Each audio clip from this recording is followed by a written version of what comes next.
जय जय श्रीमन्नारायण। मैं सीता श्रीनिवास। आज मैं आप सबको महाशिवरात्रि व्रत की कथा सुनाने जा रही हूँ, तो ध्यान से सुनिएगा। एक बार पार्वती जी ने भगवान शिव शंकर से पूछा, ऐसा कौन सा श्रेष्ठ तथा सरल व्रत पूजन है जिससे मृत्यु लोक के प्राणी आपकी कृपा सहज ही प्राप्त कर लेते हैं। उत्तर में शिव जी ने पार्वती जी को शिवरात्रि के व्रत का विधान बताकर यह कथा सुनाई। एक गांव में एक शिकारी रहता था। पशुओं की हत्या करके वह अपने कुटुंब को पालता था।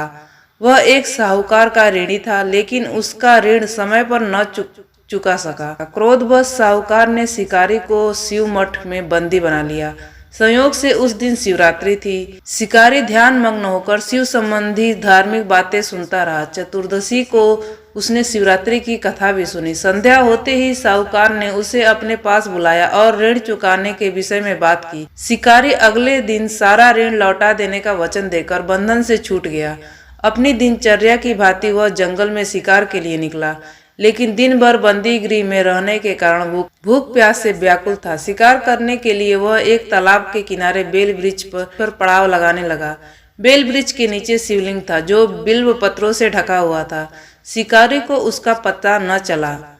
पड़ाव बनाते समय उसने जो टहनियां तोड़ी वे संयोग से शिवलिंग पर गिरी। इस प्रकार दिन भर भूखे प्यासे शिकारी का व्रत भी पूरा हो गया और शिवलिंग पर बेलपत्र भी चढ़ गए। एक पहर रात्रि बीत जाने पर एक गर्भिणी मृगी तालाब पर पानी पीने पहुंची।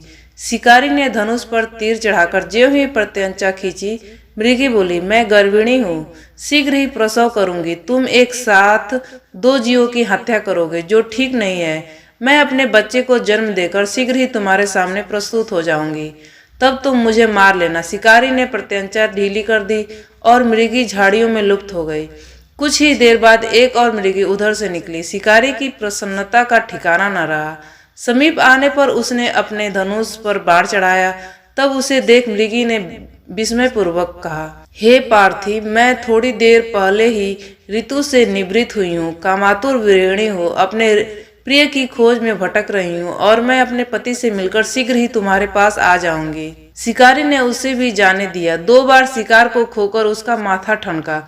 वह चिंता में पड़ गया। रात्रि का आखिरी पहर बीत रहा था। तभी एक अन्य मृगी अपने बच्चों के साथ उधर से निकली। शिकारी के लिए यह स्वर्णिम अवसर था। उसने धनुष पर तीर चढ़ाने में देर न लगाई। वह तीर छोड़ने ही वाला था कि मृगी बोली, हे पार्थी, मैं इन बच्चों को पिता के हवाले करके लौट आऊंगी। इस समय मुझे मत मारो। शिकारी हंसा और बोला, सामने आए शिकार को छोड़ दूं? मैं ऐसा मूर्ख नहीं। इससे पहले मैं 2 बार अपना शिकार खो चुका हूँ। मेरे बच्चे भूख प्यास से तड़प रहे होंगे। उत्तर में मृगी ने फिर कहा, जैसे तुम्हें अपने बच्चों की ममता सता रही है, ठीक वैसे ही मुझे भी। इसलिए सिर्फ बच्चों के नाम पर मैं थोड़ी देर के लिए जीवन दान मांग रही हूँ। हे पार्थी, मेरा विश्वास करो, मैं इन्हें अपने पिता के पास छोड़कर तुरंत लौट आऊंगी। मृगी का दीन स्वर सुनकर शिकारी को उस पर दया आ गई। उसने उस मृग को भी जाने दिया। शिकार के अभाव में बेल वृक्ष पर बैठा शिकारी बेलपत्र को तोड़ तोड़कर नीचे फेंकता जा रहा था। पौ फटने को हुई तो एक हष्ट-पुष्ट मृग उसी रास्ते पर आया। शिकारी ने सोच लिया कि इसका शिकार वह अवश्य करेगा। शिकारी की तनी प्रत्यंचा देखकर मृग विनती स्वर में बोला, हे पार्थी भाई, यदि तुमने मुझसे पूर्व आने वाली 3 मृगियों तथा छोटे छोटे बच्चों को मार डाला है तो मुझे भी मारने के लिए प्रत्यंचा चढ़ाओ। मुझे मारने में विलंब न करो, ताकि उनके वियोग से मुझे एक क्षण भी दुख न सहना पड़े। मैं उन मृगियों का पति हूँ। यदि तुमने उन्हें जीवन दान दिया है तो मुझे भी कुछ क्षण जीवन दान देने की कृपा करो। मैं उनसे मिलकर तुम्हारे सामने उपस्थित हो जाऊंगा। मृग की बात सुनते ही शिकारी के सामने पूरी रात का घटना चक्र घूम गया। उसने सारी कथा मृग को सुना दी। तब मृग ने कहा, मेरी तीनों पत्नियां जिस प्रकार प्रतिज्ञाबद्ध होकर गई हैं, मेरी मृत्यु से अपने धर्म का पालन नहीं कर पाएंगी। अतः जैसे तुमने उन्हें विश्वास पात्र मानकर छोड़ा है, वैसे ही मुझे भी जाने दो। मैं उन सब के साथ तुम्हारे सामने शीघ्र ही उपस्थित होता हूँ। उपवास, रात्रि जागरण तथा शिवलिंग पर बेलपत्र चढ़ाने से शिकारी का हिंसक हृदय निर्मल हो गया था। उसमें भगवत शक्ति का वास हो गया था। धनुष तथा बाण उसके हाथ से सहज ही छूट गए। भगवान शिव की अनुकंपा से उसका हिंसक हृदय करुणिक भाव से भर गया। वह अपने अतीत के कर्मों को याद करके पश्चाताप की ज्वाला में जलने लगा।